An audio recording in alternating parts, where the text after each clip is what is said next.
You know, it's funny. Usually when I'm scrolling through the news coming out of Davos, the World Economic Forum, I have a pretty high threshold for boredom. It's the annual pilgrimage of the status quo, right? Totally. You expect to see a lot of snow boots, very expensive puffy coats, and the same group of global elites discussing, the economy of tomorrow in these really abstract, safe terms. It is usually the one place where the world's most powerful people go to agree with each other.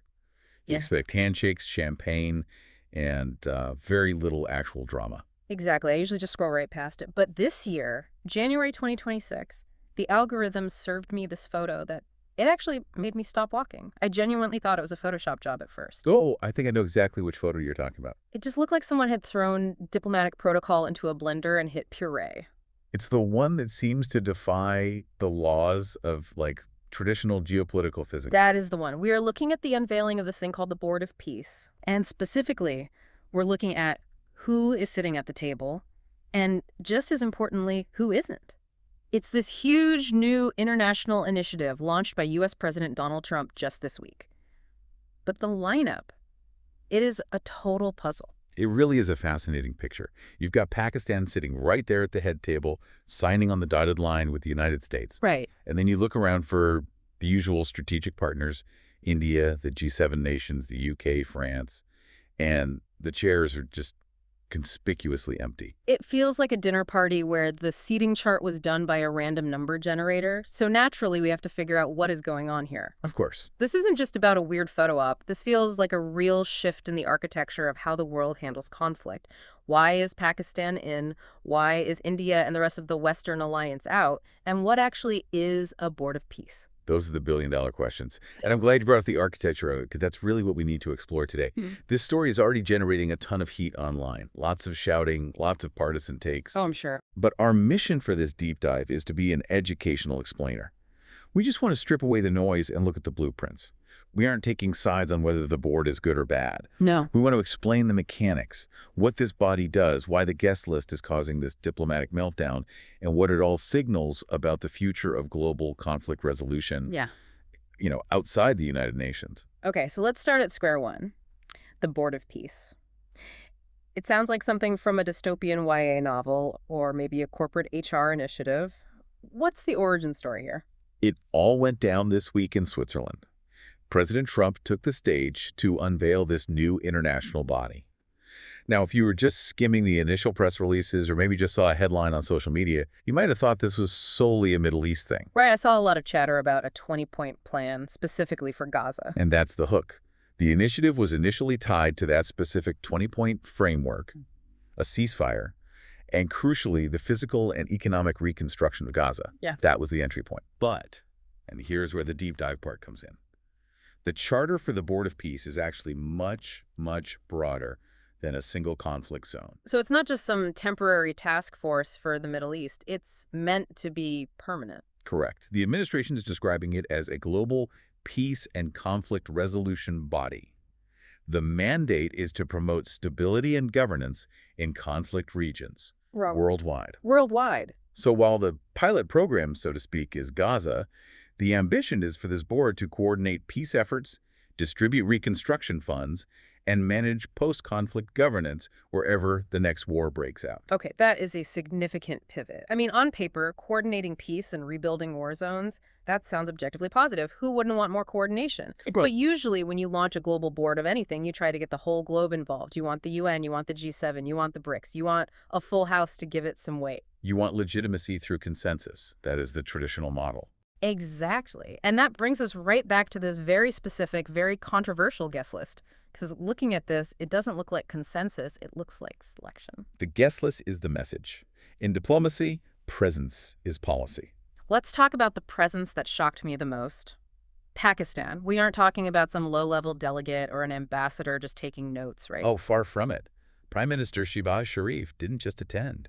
He was front and center. He participated in the launch and signed the charter alongside President Trump. That is a huge move for Islamabad. I mean, U.S.-Pakistan relations have been, let's just call it a roller coaster for the last 20 years. It's been complicated. Worry. What's the rationale for them jumping in with both feet right now? It's a calculation based on two things. Yeah.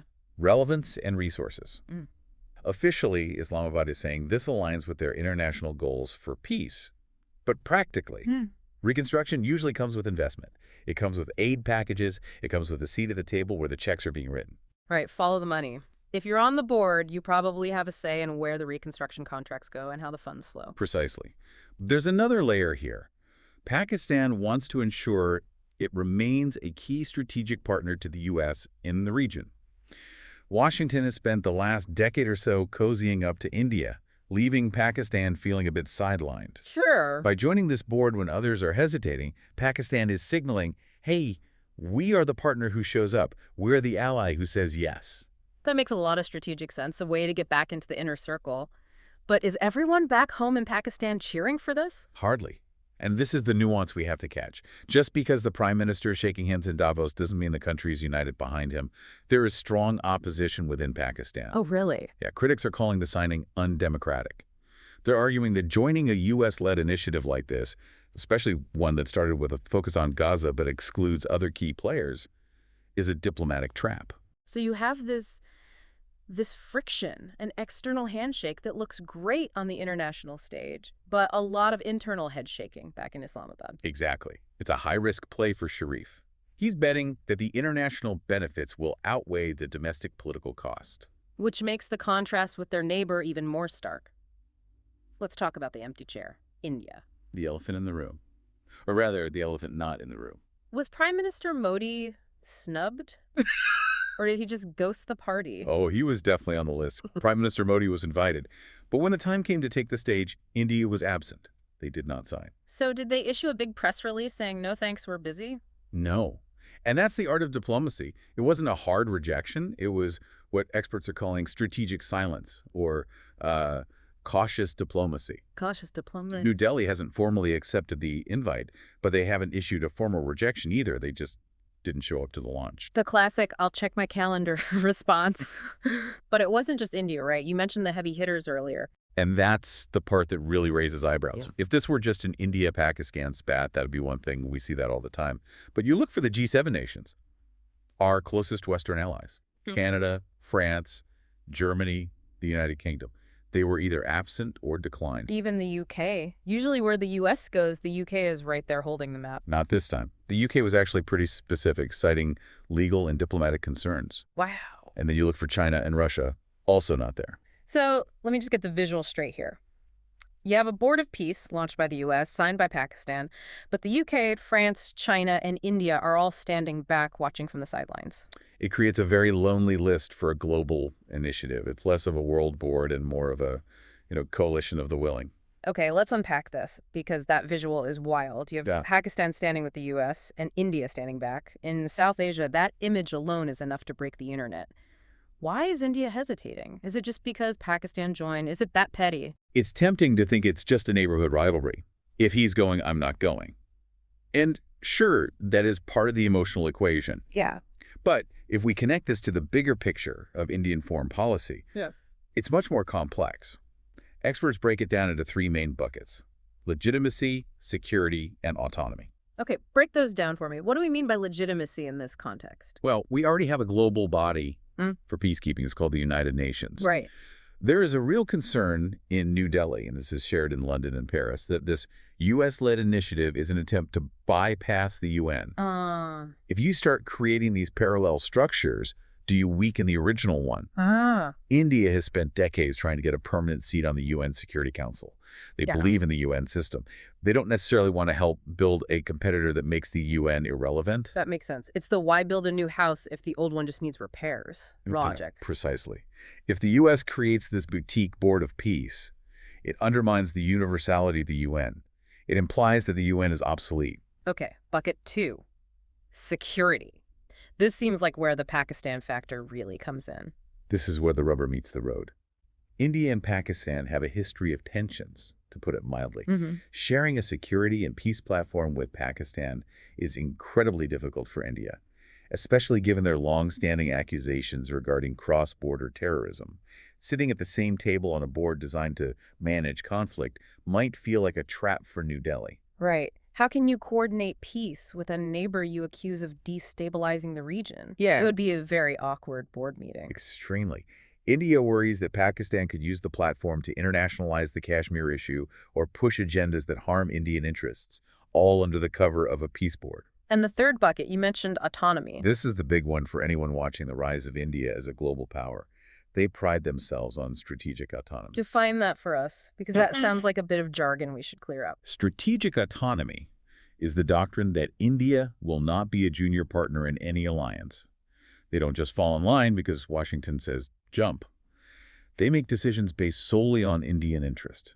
They want to be friends with the U.S., but they don't want to be subordinates. I see. If the G7 isn't there, and it looks like a specifically U.S. project, joining it might look like they are just following Washington's orders. So staying away is a flex. It's a way of saying we are an independent pole of power. Exactly. They are signaling that they are too big to just be an attendee. They want to be an architect. So for India, the cons just heavily outweighed the pros. But let's flip the lens for a second. Looking at this from the U.S. side, why launch this? If you know the G7 is skeptical and you know India might bail, why push for it? Is it just impatience with the UN? That is a huge part of it. We are seeing a trend in geopolitics called minilateralism. Minilateralism. Okay, another term for the glossary. Think of it as the opposite of multilateralism, where everyone agrees. Minilateralism is small, ad hoc groups of countries coming together to solve a specific problem because the big institutions are too slow. Right. The U.S. looks at the UN Security Council, where Russia or China can veto anything, and sees gridlock. Nothing gets done. So the strategy is, if the club won't play the music I want, I'll open my own club across the street. And I'll decide who gets on the guest list. And I'll set the rules. Experts suggest this isn't just about peace in the altruistic sense. This is viewed as a U.S. effort to reshape alliances. It's an attempt to exert diplomatic influence in Asia and the Middle East by bypassing traditional channels. It's a move to centralize decision-making closer to Washington, rather than New York or Geneva. But opening a new club always causes drama with the neighbors. We talked about the friction with the G7, but I want to touch on the mission creep aspect. Yeah. You mentioned this started as a Gaza plan. Yes, and this is where the UK's legal concerns likely come in. The shift from a specific Gaza plan to a broad conflict resolution agenda has people worried. If the scope is undefined, does this board start intervening in conflicts in Africa, in South America, without a UN mandate? Right. If the board decides to restore order in a country, under whose authority are they acting? Just because the U.S. says so. Exactly. That ambiguity creates a lot of anxiety for established institutions. It starts to look less like peacekeeping and more like policing. And if you are a European nation, you're worried about getting dragged into a conflict you didn't vote on. Speaking of anxiety, we have to talk about what people are seeing online, because whenever there is a big geopolitical shakeup involving India and Pakistan, the internet goes absolutely crazy, and usually not in a good way. It is a digital battlefield. The information war starts almost before the press conference ends. I saw a video circulating yesterday. It looked incredibly real, of Indian military officials supposedly bashing Pakistan's inclusion in this board. It was everywhere, millions of views. People were commenting, saying, see, war is coming. And here is where we have to be incredibly careful. That video. It's deepfake. Completely fake. Completely. Fact checkers have debunked it. Those statements were never made. The audio and video were manipulated using AI tools. But think about why it spread so fast. Because it confirmed what people wanted to believe. If you're angry about Pakistan joining and you see an Indian general looking angry about it, you click share. You don't stop to verify. Confirmation bias is the fuel for AI disinformation. In an intense diplomatic moment like this one, that is so dangerous. It's terrifying how quickly that happens. It's not just fake news and text anymore. It's video evidence of something that never even happened. It is. And it serves as a critical teaching moment for all of us. In this age of AI, when you see a bombshell clip of a military leader or a politician saying something that seems designed to enrage you, you have to pause. Verify the source. Because misinformation like that can escalate real-world tensions faster than any diplomat can fix them. Absolutely. So if you are listening to this and you see a clip that makes your blood boil, check the fact checkers before you hit share. Don't be a pawn in the disinformation war. Well said. Okay, so we have the deepfakes, we have the diplomatic snubs, we have this very strange new board. So let's zoom all the way out. This is where it gets really interesting for me. If I'm just a regular person trying to understand the world, why does this matter? What are the big takeaways?